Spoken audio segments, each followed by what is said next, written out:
Warahmatullahi Wabarakatuh. Saya Siti Hayi binti Hamzah, pelajar Open University Melaka. Hari ini saya akan membuat tugasan perkembangan konektif bagi pendidikan awal kanak-kanak kepada kanak-kanak yang berumur 5 tahun ataupun 6 tahun. Okey, untuk pengetahuan semua, apa itu dengan perkembangan konektif? Perkembangan konektif melibatkan pengembangan proses bagaimana manusia berfikir sejak lahir, sewaktu kanak-kanak dan remaja sehingga menjadi orang dewasa. Berfikir melibatkan proses mental yang tinggi seperti mengklasifikasikan, menggambarkan, menakul, mencipta, mengkonsepsikan, merancang, menyelesaikan masalah, membuat keputusan dan mengingat. Okey, yang di mana ayat itu ada mengatakan adalah menyelesaikan masalah, di mana kanak-kanak 6 tahun ini kena berfikir untuk membuat aktiviti, sambil itu bermain. Pemikiran kanak-kanak merujuk kepada pemikiran yang berlaku sejak lahir hingga kanak-kanak itu remaja. Perkembangan konektif biasanya membincangkan perolehan rutin kanak-kanak, proses normal mental berkaitan pemahaman tentang dunia di sekeliling mereka. Konsep-konsep yang terlibat dengan perkembangan konektif adalah seperti tema-tema konektif, konsep berperingkat, faktor masa dan ketetapan dan model proses. Okey, di sini saya ingin berkongsilah apa itu tema-tema yang muncul dalam perkembangan konektif. Di dalam tema-tema konektif pula terbahagi kepada beberapa perkara, iaitu tumpuan persepsi, memori implisit lawan eksplisit, pemprosesan diorang lawan pemprosesan konsep, pembentukan konsep, representasi mental dan metakognisi. Kita boleh mengawal tumpuan sepenuh kanak-kanak yang tersebut. Kita sebagai seorang guru, kita akan menerangkan mereka bagaimana kita perlu membuat aktiviti bersama kanak-kanak seperti yang telah saya sediakan, yang puan-puan boleh nampak. Saya menyediakan 3 jenis color bekas, yang di mana kanak-kanak ini akan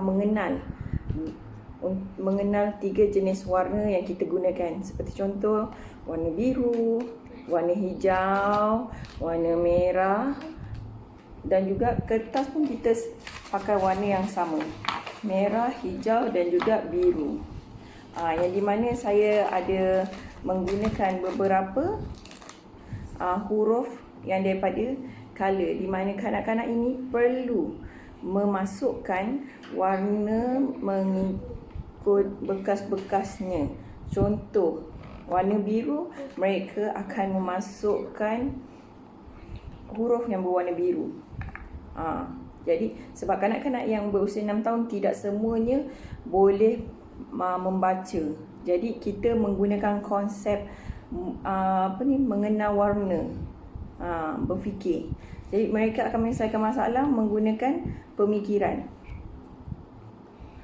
Di samping itu, mereka boleh mengenal warna, beberapa jenis warna. Kita boleh gunakan banyak, tapi bagi perkembangan kanak-kanak yang berusia 5 dan 6 tahun, kita tidak boleh menggunakan terlalu banyak untuk mereka mengingatinya. Sebab itu di mana saya menggunakan bot kertas yang warnanya sama, supaya kanak-kanak ini lebih cepat menangkap dengan apa tugasan yang mereka akan buat.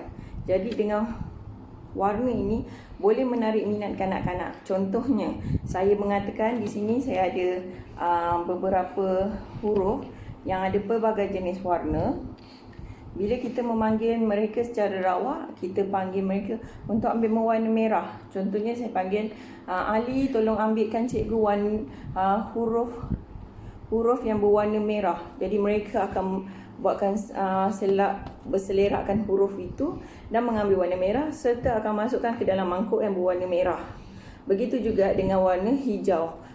Di situ kita boleh menguji kanak-kanak ini mengenal warna ataupun tidak. Di situ juga kita boleh mengetahui kanak-kanak itu ada masalah penglihatan ataupun tidak.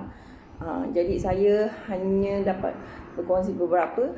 Okey, selain daripada mengenal huruf juga, kita boleh membuat proses mengenal bentuk. Contohnya, saya mengajar kanak-kanak untuk menggunting bentuk 4 segi. Jadi kanak-kanak perlu melipat dan juga menggunting.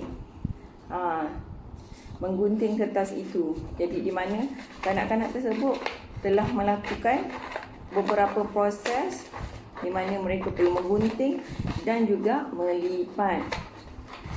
Mereka perlu mengikut garisan yang telah kita lipat tadi menjadi 4 segi. Sebab kita punya arahan kata okey, kita buat bentuk. Kat situ kanak-kanak dah boleh mengenal bentuk.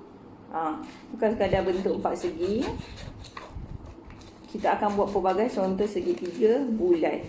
Contohnya bentuk 4 segi tadi, dia berwarna biru. Jadi automatically kanak-kanak akan terus memasukkan warna biru ke dalam bekas yang berwarna biru.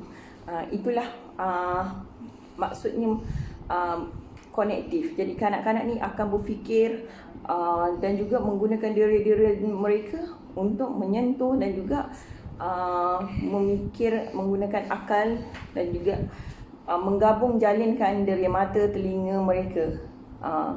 Itu sajalah yang dapat saya kongsikan kepada semua tentang proses konektif. Sekian, terima kasih. Assalamualaikum warahmatullahi wabarakatuh.